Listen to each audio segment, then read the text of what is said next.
Sejam bem-vindos a mais uma longa conversa sobre a psicanálise e seus desdobramentos na nossa vida. Eu sou a Carolina Martins. Eu sou a Roberta Rodrigues e o episódio de hoje é Entre o Rigor e a Rigidez. Onde encontrar liberdade?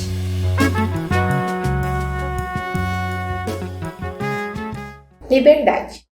Palavra linda, cheia de esperança, vida, alívio e angústia. À primeira vista, pode até não combinar, mas a ideia de liberdade remete a uma dose grande de ansiedade. Afinal, como canta o famoso pagode, o que eu vou fazer com essa tal liberdade? A música começa lançando mão de uma pergunta mega filosófica. Afinal, liberdade é desejada e, mais ainda, essencial para que possamos sentir que vivemos uma vida própria, real, com sentido. Isso vale, inclusive, para a clínica. Só conseguimos construir uma clínica própria se tivermos liberdade para tal. Mas como se adquire liberdade? Alguém nos liberta ou cada um liberta a si mesmo? O que significa ser livre? Onde se implica o famoso e necessário rigor clínico a respeito de certas regras que preservam o setting? Podemos pensar que a liberdade se articula fortemente com a responsabilidade, o que nos leva ainda a uma outra questão. O que significa sermos responsáveis? Só é possível adquirir certa autonomia se primeiro pudermos depender de um ambiente que acolha nossas necessidades e nos ensine a crescer. Ainda assim, nunca nos tornamos totalmente independentes. O mesmo vale para a liberdade. Só somos livres até certo ponto. E só depois de aprender e apreender um tanto sobre nós e sobre o mundo. Conhece-te a ti mesmo, disse o oráculo de Delfos, nas entranhas da mitologia grega. Desconhece-te a ti mesmo, convida a psicanálise a cada novo encontro que emerge. O conhecimento liberta? Somos mais livres quando sabemos de nós, do outro, do funcionamento do mundo, quando somos inundados de informação e conhecimento? Ou estamos mais livres quando sabemos que nada sabemos? E assim nos abrimos para o desconhecido da vida que existe em nós. Ou, ainda, haveria conexão possível entre a liberdade que se ganha com o conhecimento, desde que entrelaçada à tolerância ao desconhecido? Como tudo isso se desvela na nossa vida e principalmente no nosso fazer clínico? Em que momento nos sentimos livres e, a partir disso, o que fazemos com essa tal liberdade? A gente pode tentar começar pensando nos momentos que a gente se sentiu livres, né? E aí? Eu te senti, vou falar de você, na verdade. Eu devolvo, então. Eu te senti muito livre de juntar filosofia e música de pagode. E trazendo que pagode é filosófico. A pagodeira gostou. O que não é filosófico? Na verdade, a filosofia, ela ajuda a gente. Assim, ela tá em todo lugar, né? A psicanálise está em todo lugar também. Mas é muito boa essa pergunta, né? Porque... O que eu vou fazer com essa tal liberdade? Vocês estão na solidão pensando em você, não tá livre? Tá livre. É. Você sabe que eu acho engraçado, assim, isso foi a primeira coisa que veio na minha cabeça na hora que a gente pensa esses tópicos, que a gente nem olha pra eles, na verdade, né? Sei lá, conversa livre. Eu falei, se eu conversar livre, por que eu tô pensando no tópico pra ela? Eu fiquei, gente, que negócio legal da gente problematizar, e na verdade vira mesmo uma conversa mais livre. Mas é uma liberdade segura, né? E aí eu tava aqui, né, lendo junto com você, o que tá escrito aqui, pensando que eu acho que uma coisa depende da outra. O sentir que não se sabe, o sentir que tá tudo bem não saber e ter esse espaço pro desconhecido só é possível depois que eu já conheci um pouco de coisa. E aí pensar no momento que eu já me senti livre, eu acho que isso também vai valer pra você. Em relação ao trabalho, à clínica e tudo mais, é quando eu consegui acreditar que eu tinha bagagem, que eu pude confiar no que tinha já construído dentro, aí deu pra ficar mais livre. Antes eu acho que eu era muito mais presa, sabendo menos. É doido, né? Sim, mas eu acho que uma coisa depende da outra. Talvez conhecer alguma coisa nos ajude a ficar com menos medo de se entregar pro desconhecido. É engraçado isso, né? Porque é justamente o que a gente faz aqui. A gente faz um roteiro, a gente estuda para poder ficar livre para gravar e não olhar pro roteiro. Sim. Então a liberdade, ela não é não ter borda. E acho que quando a gente fala em liberdade no consultório, também é disso que a gente está falando. Não é fazer qualquer coisa na clínica, né?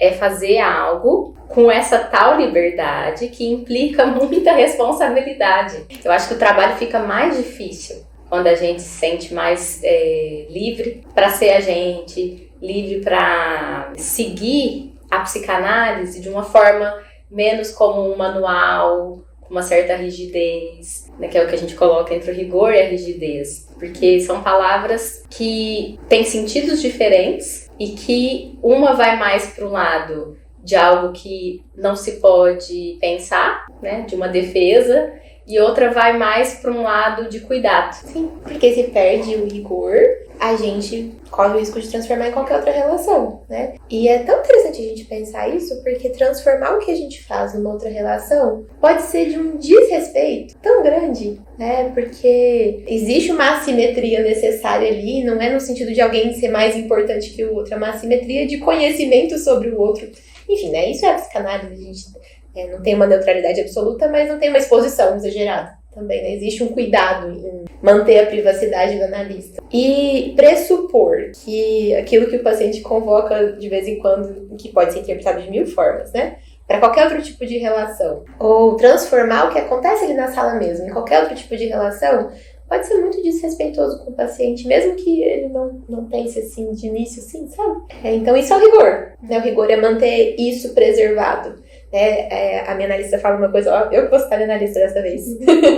Ela fala uma coisa que eu acho tão bonito, que o analista é o guardião do setting da relação. Não é o dono, é o guardião, é quem é responsável por cuidar para que aquilo continue sendo um lugar seguro, relativamente confortável, para estar ali, né, para experimentar o tanto de coisa difícil que se experimenta ali, para atualizar as coisas, né, no lugar da transferência. O paciente também é um pouco guardião do setting, eu entendo que sim, mas é bonito pensar isso é o rigor.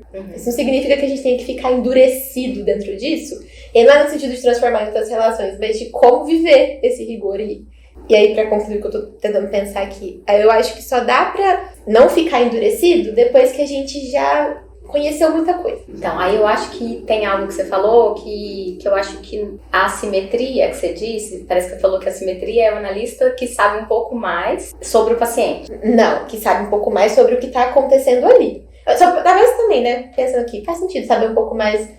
O analista sabe mais sobre o paciente do que o paciente sobre o analista. Sim, mas eu tinha pensado em relação a como isso aqui funciona também. Então, talvez a assimetria também no sentido de conhecimento. Daquela coisa específica, não sabe mais, isso, né, da vida, do mundo e tudo mais, né? Eu acho que essa assimetria, ela é em relação ao próprio conhecimento de si, que espera-se que o analista seja a pessoa que sabe mais de si, ou se já desconheceu e pôde construir outras coisas do que o paciente.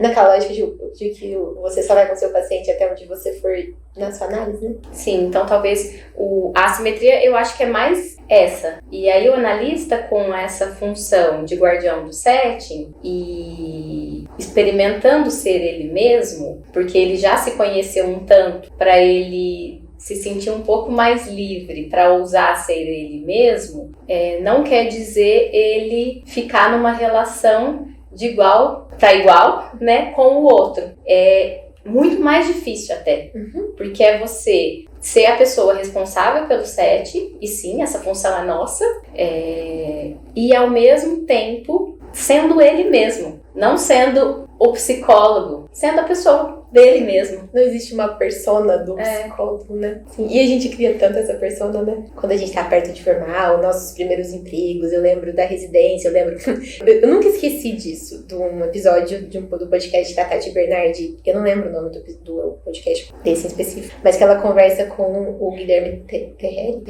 que é o do... que é a Rita Von Hunt, mas ela tá conversando com o Guilherme, tá de Guilherme lá. E que ele fala que a gente performa o tempo todo. Que é da Judith Butler. A ideia da Judith. Sim, todo mundo é meio drag queen, é isso que ele vai falar, né? E eu acho que existe uma performance do psicólogo, especialmente, pelo menos o que eu vi isso muito escrachado, assim. Eu tinha uma preocupação muito grande com o que eu ia vestir, com como eu ia me portar quando eu ia receber pais, né? Os adultos, das crianças que eu atendo, né? Porque existe uma preocupação com como você é avaliada, ainda mais, né? Eu continuo parecendo ser mais nova do que eu realmente sou. Quando eu era mais nova, eu parecia mais nova ainda. Então, acho que tinha uma preocupação como se isso fosse, né, sei lá, dá um carimbo de qualquer coisa, né? Mas existe uma preocupação com essa performance, com a forma que você vai aparecer. E é tão interessante. E aí eu não falo de não vestir as mesmas... Não é a roupa que eu vestia. Pode ser que em um momento eu vista a mesma roupa. Mas porque eu tô identificada com aquela roupa. E não porque eu tô preocupada só de forma consciente, né? Com a performance. Entende o que eu quero dizer? Existe uma liberdade nisso. E eu acho que eu ainda me preocupo com como eu vou aparecer ali. Isso foi até tema da minha análise uma vez, assim, porque a Carolina que vai de roupa de ginástica, a Carolina que tá de pijama e a Carolina que tá com a roupa mais arrumadinha que vai atender, é a mesma Carolina, né? Assim, a cabeça, a mente e o corpo são os mesmos, né? Mas existe um cuidado em você se arrumar, em você querer apresentar uma coisa cuidada, bonita, sei lá, né? Pra pessoa que chega ali. É interessante a gente pensar isso, sabe? Mas eu acho que o jeito como eu penso isso hoje é um tiquinho mais livre do que o jeito que eu pensava isso quando a gente formou. E eu tenho muita esperança de que o jeito que eu pense isso daqui, outros 11 anos no caso, né, seja ainda mais livre. E talvez não porque você tá mais segura de si. Talvez você tá mais segura de poder ficar insegura. Acho que sim. Né? De fazer as pazes com a insegurança, né? Com essa insegurança que é no sentido de não saber, né? Dependendo da roupa que a gente coloca, é como se a gente tivesse instrumentado, que fala? Acho que é instrumentado, né? Sim. Paramentado. Paramentado, não sei se é instrumentado, paramentado, enfim. Pra algo que a gente precisa estar mais protegido, né? E aí, quando a gente não precisa mais tanto disso, não é porque a gente tá mais seguro, né? Eu acho que a gente tá menos preocupado com a nossa insegurança. É porque não é na roupa. Essa é a questão, né? A gente entende que não é a roupa. Ao mesmo tempo, terminando essa ideia da análise do meu guarda-roupa, eu tenho várias roupas. Tem uma colega nossa que chama roupa de psicóloga, sabe? E eu tenho várias delas. Você também tem. Claro.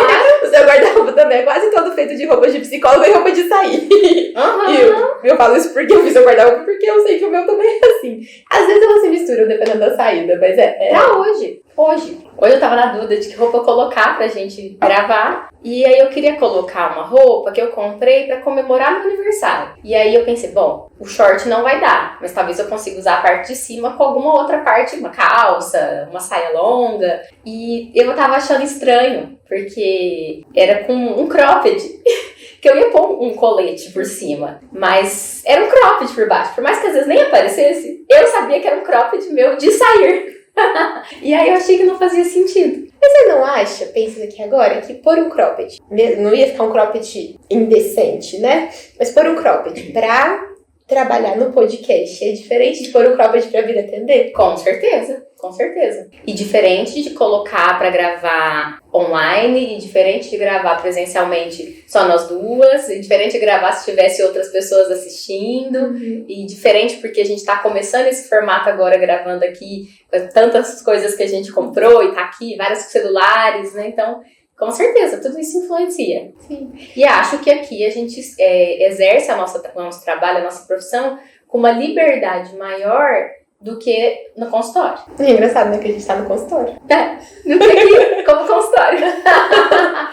A gente tem muita essa conversa, de qual seria o seu trabalho dos sonhos? Não a gente, nós duas, a gente, ser humano, trabalho dos sonhos, assim. Eu fiquei pensando que pensar nessa diferença de roupa, de que não é igual, me dá a impressão de que isso aqui é experimentar trabalhar de outro jeito também. Né? Inclusive falando bem mais, né? Não que a gente seja necessariamente silenciosa atendendo, só silêncio, mas com certeza a gente fala bem mais aqui do que atendendo. Eu lembro uma frase da Ana Sui que ela falava assim, que quem fala mais paga a sessão. É não por aí, né? Mas que é experimentar trabalho dentro da psicanálise, dentro do que a gente tem informação, assim, né? Porque nós somos psicólogos, etc. Dentro do que a gente estuda, mas de outro jeito. E que ter liberdade pra experimentar isso é muito gostoso também. Sim. Ao mesmo tempo que a gente é a mesma pessoa, como você estava dizendo, a mesma pessoa que vai trabalhar, é a mesma pessoa que tá de pijama em casa, é a mesma pessoa que coloca a roupa e vai treinar, em cada lugar a gente tem uma função diferente, que o Guilherme estava falando, né? Em cada lugar a gente performa de uma forma. Fica às vezes confuso essa mistura entre poder ser a Roberta no podcast, a Roberta no consultório, e acho que é bom lembrar que essa possibilidade que a gente tem de aqui no podcast ter um pouco mais de liberdade para explorar e falar e inclusive se importar, da gente, né? Da gente, não possibilita que quem tá nos ouvindo, nos vendo, saiba como é a Roberta do consultório. Até porque, mesmo, eu lembrei do texto do Ogden, né? Mesmo se essa pessoa fosse um mosquitinho te vendo com um paciente específico, não ia ter como a pessoa ter certeza de que seria igualzinho para ela enquanto paciente, porque a função é mais ou menos a mesma, mas não é a mesma ao mesmo tempo, né? A relação muda tudo. Então a gente... E é tão interessante pensar isso dentro da ideia da liberdade, né? Porque a gente tem liberdade para exercer diferentes funções em diferentes lugares, não é assumir um falso self, por exemplo, né? Não é, sei lá, ser falsa mesmo. É ser a gente de verdade, mas em funções diferentes, e ter liberdade para transitar entre isso. E acho que até tira o falso self desse lugar também horrível. Que se coloca, né? Que se coloca, da pessoa chegar e falar, ai meu Deus, eu sou um falso self. Tá, e aí? Né? Acho que todos nós somos. Sim. O problema não é ter falso self. Fala isso, que existe um falso self necessário, saudável, né? O problema não é ter um falso self e vários selfies. O problema é, às vezes, não conseguir ter um verdadeiro que pode também, de vez em quando, aparecer, transitar, pra onde a gente pode voltar, pra onde a gente pode descansar, relaxar. E eu acho que para além do relaxar, tem uma coisa que eu acho que tem tudo a ver com o verdadeiro self e com liberdade, que é conseguir dizer não. Porque se a gente entende que aquilo de alguma forma agride, de alguma forma a gente só não quer, não precisa agredir, a gente não querer, né? Pode ter coisa ótima, a gente não querer aquilo naquele dia, mas não consegue desagradar o outro, não consegue, fica com medo da reação do outro e como eu vou reagir com a reação do outro, enfim, né? Aquele desenrolar todo. Eu acho que a gente tá falando da ideia do falso self aí também, mas poder dizer não é libertador.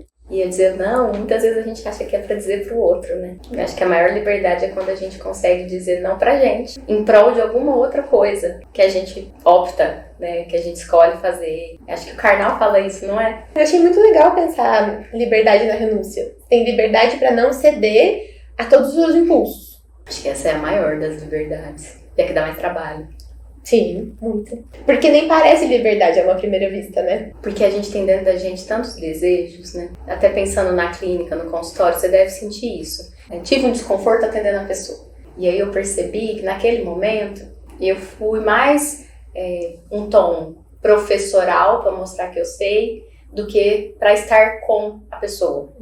Ou em outros momentos, nossa, eu fiquei tão angustiada que a gente ouve muito isso dos supervisionandos, a gente enquanto supervisionando, fiquei tão angustiada que evadi, fui por um outro caminho. Muitas vezes a gente nem consegue perceber isso na hora, a gente vai ver depois, e que bom que tem análise, que bom que tem supervisão, que bom que a gente é humano, que a gente pode se perdoar pelo que a gente conseguiu fazer, que é sempre o que a gente consegue. E isso pode ser muito legal pro paciente, inclusive, também. Pode abrir um outro caminho que a gente nem tinha pensado que era possível viver, né, um trauma, viver uma falha juntos, pode ser também muito terapêutico. Não é o que a gente tenta fazer, pelo contrário, a gente tenta não cometer mais um trauma na vida do paciente, mas às vezes a gente precisa viver aquilo juntos para poder dar um salto no desenvolvimento. Mas quando a gente começa a perceber, quando a gente começa a se dar conta que a gente tá ali no consultório, a gente tá atendendo aquele paciente, você tá numa função de cuidado e de guardião do setting, e você perceber em você um desejo de mostrar que você sabe alguma coisa e você identificar isso e você renunciar a esse desejo e entender que a sua função ali é outra, isso é muito libertador. E a gente se sente maior ao poder fazer isso, né? Porque a gente pôde negociar com a gente pôde estar menos narcísico e poder estar mais junto com o outro. Isso é muito legal. E eu acho que isso vale pra tanta coisa, de poder renunciar ao impulso e ao desejo pelo desejo, ali, pela coisa ali em si. Primeiro que isso é a base da nossa civilização, né? Mas a gente não matar o outro. Exatamente. Se a gente não fizesse isso, estaria todo mundo morto. E sei lá, acho que a gente não teria desenvolvido enquanto ser humano como desenvolveu. Pro bem ou pro mal, não teria, né? Mas pensar que isso é cuidado, sabe? Eu lembro num grupo de estudos, eu não lembro exatamente qual foi o ponto ali, que a gente chegou pra falar sobre compulsão alimentar. E é claro que a compulsão alimentar tem, né, tem muita coisa envolvida, não é só isso que eu vou dizer, mas conseguir fazer isso que você falou na clínica em relação ao alimento é muito elaborado, né? E é de um tamanho de cuidado de si, né? Então, não causar um prazer imediato na gente é ser cuidadoso consigo mesmo com aquilo que você está fazendo, no caso da clínica, né? E isso vale, inclusive, para as relações. Né? Para além de pensar monogamia ou não monogamia, fica isso na cabeça com o episódio do podcast que eu estava escutando, você não pode simplesmente simplesmente ceder a todos os seus impulsos e desejos o tempo todo quando você tá na relação, qualquer tipo de relação com alguém, né? Não só romântico ali. E poder perceber isso, e poder negociar consigo mesmo, e negociar com o outro, e tratar com a coisa verdadeira ali, é muito libertador. Sabe uma renúncia que é muito difícil de fazer, e sempre que eu vejo alguém fazendo, eu acho assim, fico admirada. A pessoa ir numa balada e não beber. Como é difícil. É um ambiente que parece que tá colado, né? E assim, você tem que explicar por que você não tá bebendo. Muitas vezes, não vou beber. Porque senão vão ficar me perguntando, mas por que você não tá bebendo? E não sei o quê. Sabe aquela Mari Kruger, que tem o Instagram, que ela é bióloga, não é? Sim. Ela postou um vídeo uma vez falando assim, ó, tá na balada, não quer beber? Pega uma água e segura a água. O fato de você segurar alguma coisa já vai te ajudar. Tanto de você se sentir pertencente, tanto das pessoas não ficarem perguntando, ainda mais se você puder pôr em um outro copo. Mas olha como que... Tem que enganar. Como que, de novo, volta aquela pergunta que você fez no começo, né? Essa nossa conversa é livre mesmo? Se a gente faz um roteiro? Somos mesmo livres? Porque é isso, se eu vou colocar num copo que a pessoa não vai perceber, eu deixo de sair porque eu queria beber, mas alguém vai falar o quanto que a gente realmente é livre. Acho que não somos. Não. Acho que a gente pode almejar. E eu acho que tem liberdades conquistadas a duras penas e que tem pessoas que nos aprisionam, que isso pode acontecer também, né? A nossa liberdade cerceada por alguém é algo horrível, violento em vários níveis, né? Mas a gente pode ganhar a liberdade e não tento fazer com ela e se prender horrorosamente também por dentro. E não sei, eu tenho a impressão de que a gente tá às vias com isso o tempo todo, né? Até na clínica, voltando a ideia pra clínica. Uma coisa que foi sabe, na minha cabeça, foi quando eu escutei de verdade, assim, escutar e deixar entrar, que a gente também pode escolher não entender alguém. Que o comecinho ali é para as duas pessoas, usando as palavras da minha analista de novo, se sonharem naquele contexto. E ele não é só para o paciente ver se gosta, né? Não é nem só gostar, mas é pra gente ver o quanto dá pra estar ali também. Isso pode parecer muito simples falar assim, mas eu não acho que seja. Eu acho que a maior parte das pessoas não tem tão claro isso e não é fácil fazer isso também. Não. Já não é fácil você, né, perceber saber que isso existe, né? Saber que isso existe. Você realmente fazer isso quando alguém te procura. E quando você tá atendendo alguém e você vê que não tá fluindo, que não tá funcionando. Dos dois, né? E às vezes você sente que você precisa encaminhar. Nossa, isso é horrível. É horrível em todos os sentidos. Desde o sentido que você pode estar abandonando alguém até o sentido de eu não tô dando conta. Né? E às vezes, levar isso pra supervisão te faz dar conta. Te faz pegar outro caminho. Te faz ver que esse impasse, inclusive, é super o que vocês precisam viver pra passar por um outro momento, sim, né? Isso é muito, muito, muito comum. Mas existe uma liberdade. E limites. Sim. Pessoais, né? Isso eu não dou conta. E uma coisa muito mais difícil e até mais agressiva. Pode ser que isso eu não queira. Falar eu não quero é muito difícil. Falar eu não quero é usar da agressividade. E aí, geralmente, quando a gente vai não querer alguma coisa, a gente fala não posso, ou vai, né? A gente vai usando outros verbos. E no fundo, eu não quero. Mesmo. Então eu não quero por causa disso tem que vir uma justificativa, né? Uma coisa que dê contorno, e eu nem acho que é só pros outros, como você estava dizendo, né? Essas coisas é pra gente também. Pras várias partes de nós. Porque também a gente pode querer e não querer ao mesmo tempo. Né? Porque uma parte pode ficar aliviada, uma parte pode ficar se sentindo responsável por ter conseguido, responsável no sentido positivo, né? Fui responsável na minha decisão de encaminhar. Um outro lado pode ficar muito triste por perceber que tinha um limite. E respeitou, mas tinha um limite. Não queria ter. Não queria ter limite, não queria ter escolha. Porque é isso, a gente quer escolha. A gente quer ter liberdade de escolha. Quer mesmo? A gente não gosta de escolher. A gente quer ter liberdade pra escolher, mas a gente não gosta de fazer escolha. Na verdade, a gente queria ter tudo. Sempre a gente quer ter tudo. E eu acho que o difícil disso é porque, como a gente não pode ter tudo, muitas vezes a gente vai também... já que eu não posso ter tudo, eu vou pro nada. Ou eu vou colocar a responsabilidade disso, de não escolher ou de não assumir a minha escolha em alguém ou em algo. Que eu queria trazer essa discussão, muitas vezes é a psicanálise. Muitas vezes a gente pensa assim, isso é algo que tem pouco tempo que eu vivi, a gente conversou um pouco, até despertou esse interesse aqui para esse assunto. Quantas vezes a gente fala para um paciente que a gente não tem horário para remanejar e a gente tem? Aí a gente às vezes não remaneja porque a gente percebe que a gente vai ficar com muita raiva de fazer aquilo. Para aquele paciente específico, acho que aquilo naquele momento não seria interessante. Mas às vezes a gente tem disponibilidade, pensa que poderia oferecer, mas pensa, na psicanálise não pode. Não tem um pouco disso? Tem. E férias, e cobrar, e não cobrar, E tem que ser um padrão igual para todas as pessoas. E que tem que ir pro divã. E a regra, isso pra mim foi ótimo. Quando eu estudando Meltzer, a gente está acostumado com a regra da psicanálise da associação livre, né? Do paciente falar livremente tudo que vem à mente. E o Meltzer vai dizer que o paciente tem direito à privacidade e que esse direito é inviolável, que ele tem direito de falar tudo o que ele quiser, ele tem direito de ficar em silêncio se ele não quiser. Se ele não quiser falar. E tem direito de falar algumas coisas e não falar outras. Qualquer coisa fora disso também é muito utópico. Não é absurdo. É absurdo e violento também. Se você quiser, você pode não conseguir forçar a pessoa a falar, mas se você quiser ficar lá forçando, você está sendo violento.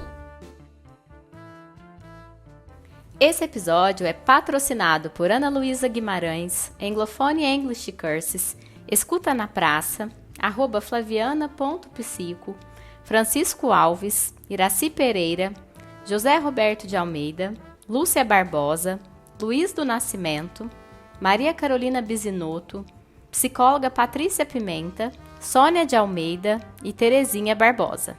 A partir de R$ 21,00 você pode ser nosso patrocinador e também ter seu nome ou @ citado aqui. Acesse www.catarse.me/Desculpa o Áudio Longo e venha fazer parte do nosso time.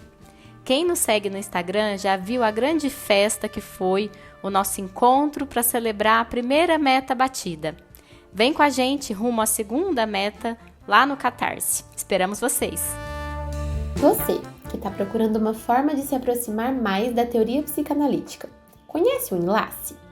O Enlace é um espaço de Piracicaba que oferece cursos de especialização para profissionais da área da saúde, principalmente da área psi, que estejam interessados em aprofundar seus estudos em psicanálise de forma ética. São oferecidos 3 cursos online de 2 anos de duração, reconhecidos pelo MEC. O curso de Fundamentos Psicanalíticos, com o objetivo de estudar a teoria e a técnica dos principais autores da psicanálise. O curso Constituição do Sujeito e Intervenções, que tem a proposta de estudar a constituição da mente em um módulo teórico e um prático, com a experiência rica da observação de bebês pelo método Starbic. E o curso de especialização em psicanálise da criança e do adolescente, que articula estreitamente teoria e clínica a partir de aulas teóricas, estudos de caso e atendimentos clínicos supervisionados. A gente sabe o quanto é importante que o nosso contato com a teoria seja cuidadoso, e é isso que a equipe do Enlace proporciona. Acessem o site www.enlacepiracicaba.com.br para ter mais informações sobre os cursos e os projetos em andamento e para se encantar, assim como nós nos encantamos, com a generosidade da biblioteca online que eles disponibilizaram. Sério, gente, tem muita, mas muita coisa interessante por lá. Para mais informações, vocês podem também entrar em contato pelo Instagram, @enlace_cursos. Bons estudos! A gente corre isso de cair num outro lugar também. No outro extremo do que você tá falando sobre remanejar a falta, sabe? De às vezes não ter e fazer ali toda uma bagunça pra conseguir remanejar. Que também não é legal. Se não tem, não tem. Né? E eu acho que a questão é justamente essa, assim, de encarar o que você tem ali pra você, que faz sentido, para aquela pessoa específica. A gente fala tanto do caso a caso, né, na psicanálise do 1 a 1 e tudo mais. E eu acho que algumas coisas a gente nem pode abrir demais, porque senão a gente fica doido na nossa forma de trabalhar, né? Mas abrir mão das regras absolutas, né? Porque algumas coisas podem funcionar muito bem para algumas pessoas e não. Porque a regra absoluta ela é antipsicanalítica. Porque a psicanálise não fala da gente pensar cada caso, pensar a transferência, pensar o que tá sentindo, pensar tantos aspectos que acho que a dificuldade que a gente tem, né, de pensar é tanta, porque de fato é muito complexo pensar em tantas coisas, e às vezes a gente vai dar conta de pensar uma coisa, outra não, e óbvio que vai sempre comer bola de um monte de coisa, que a gente vai pro manual, que vai pra receita, que vai pra psicanálise, né, uma psicanálise que passa a ser persecutória, né, porque não pode um monte de coisa, e que eu acho que tem mais a ver com a dificuldade de pensar o caso a caso, se pensar. Naquele caso, junta tudo, né? Se perceber em relação àquele outro que tá ali, o que ele tá trazendo e o que eu também tô trazendo.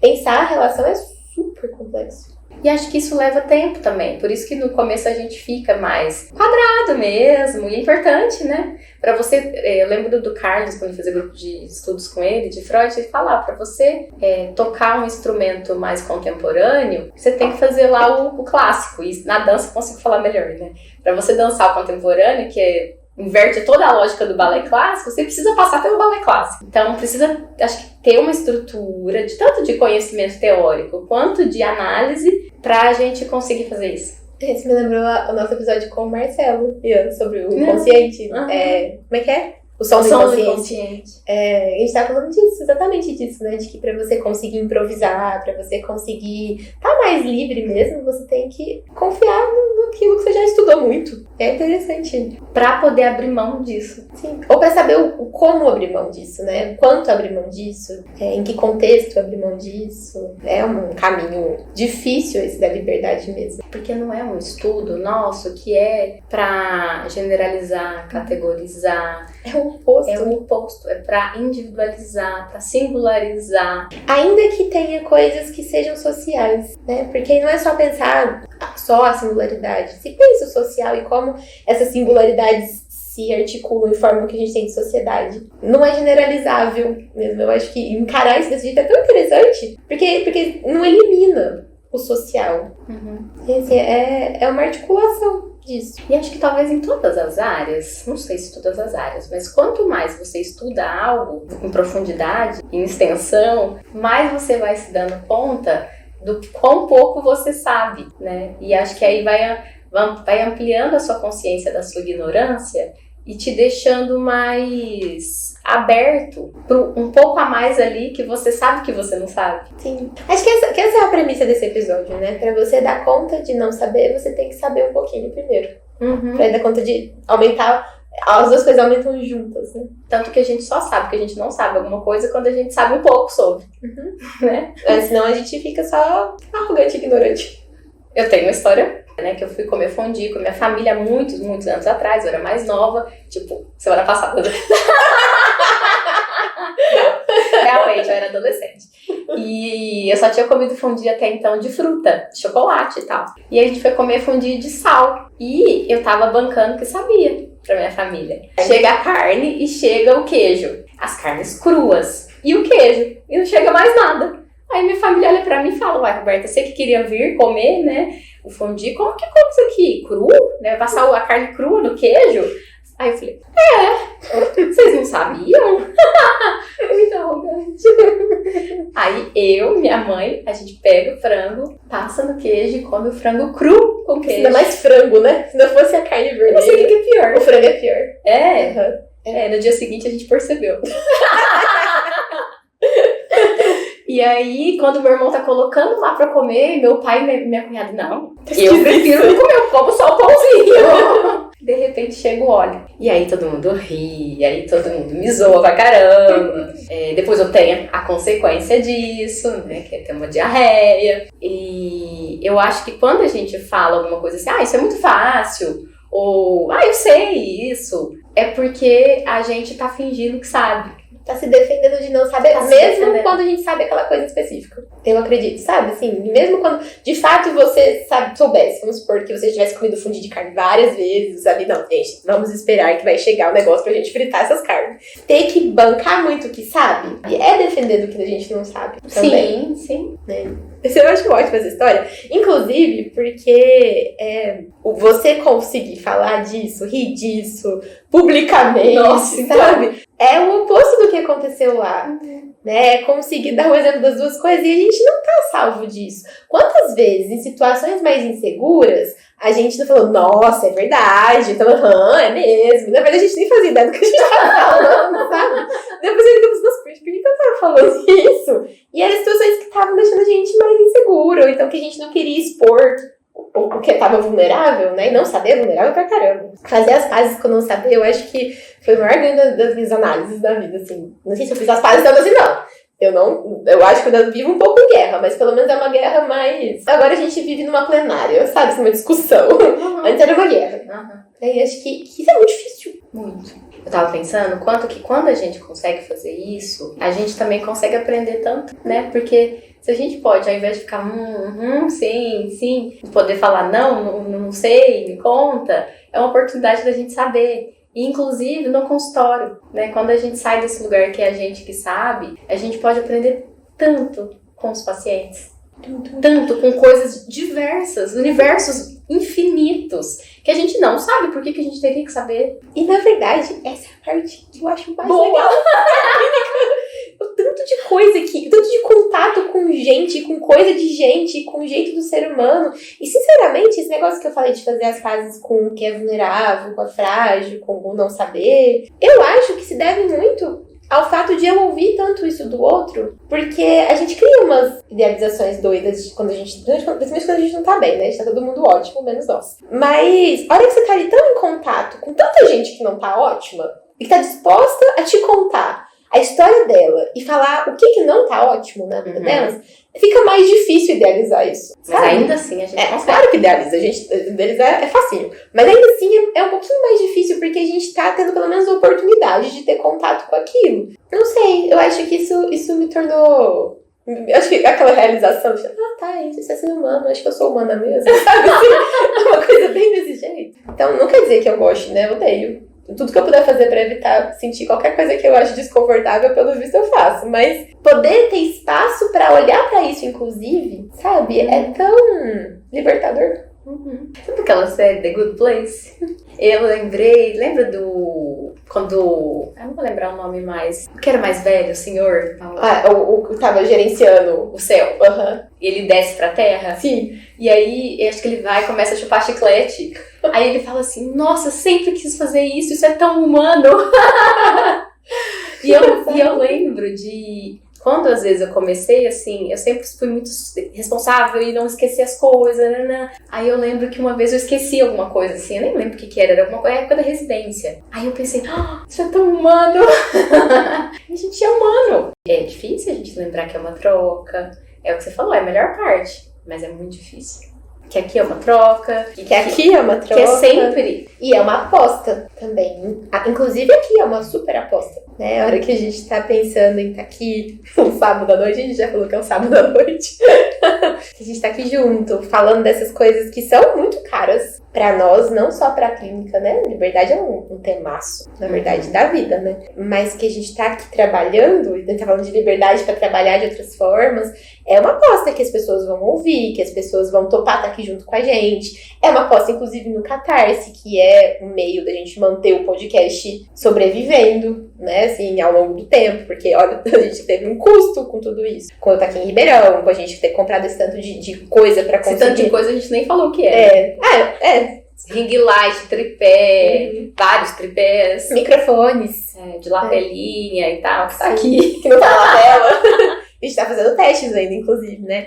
Essa nossa perspectiva de querer estar cada vez mais junto, de corpo presente, porque é nisso que a gente acredita também. Não que o online não funcione, mas gostar de viver isso dessa forma, envolver dinheiro, achar que as pessoas entendem que bancar o podcast junto com a gente faz sentido. Olha o tanto de coisa que dá pra pôr nessa lista, né? E que é super difícil. E eu acho que o momento em que a gente se percebeu mais livre foi quando a gente percebeu que não tinha vergonha nenhuma de falar do Catarse, mesmo que a gente ainda fique tímida. Inclusive agora, eu pensei, nossa, que bom que a Carol tá falando, eu tinha esquecido. Porque é difícil falar que a gente precisa do outro. E poder contar eu preciso do outro é muito angustiante, mas é muito libertador, porque é aí que a coisa pode acontecer, né? E a gente tava falando sobre liberdade, e a gente falou várias vezes que a gente tá gravando sábado. Porque assim, é isso, né? A gente tá falando aqui agora também do custo que é ter liberdade, porque é só nós que escolhemos estar aqui agora. Ninguém obrigou a gente. Ninguém obrigou a gente. E estamos aqui compartilhando com vocês o quão difícil é. Porque a gente tá aqui brincando e falando, né? É sábado. E a gente tá aqui. Porque implica você se responsabilizar. Por isso que é tão difícil ter liberdade, embora a gente diga tanto que a gente quer ter liberdade. Né? E eu acho que, inclusive, pra conseguir movimentar diante dos imprevistos, porque nosso plano não era gravar sábado, tá, gente? À noite. À noite, É. era assim. Não era gravar sábado de noite, era pra gravar sábado de manhã e à tarde, mas não deu, não foi possível. E aí a gente tinha a opção de não gravar hoje mesmo, a gente chegou a pensar sobre isso, de não gravar agora, né? Agora à tarde. E aí é isso, né? A gente tá aqui, a gente escolheu isso. Sim. E valeu a pena. Sim. E vamos pra Caixa de Pandora, então. Porque afinal de contas é sábado que ela...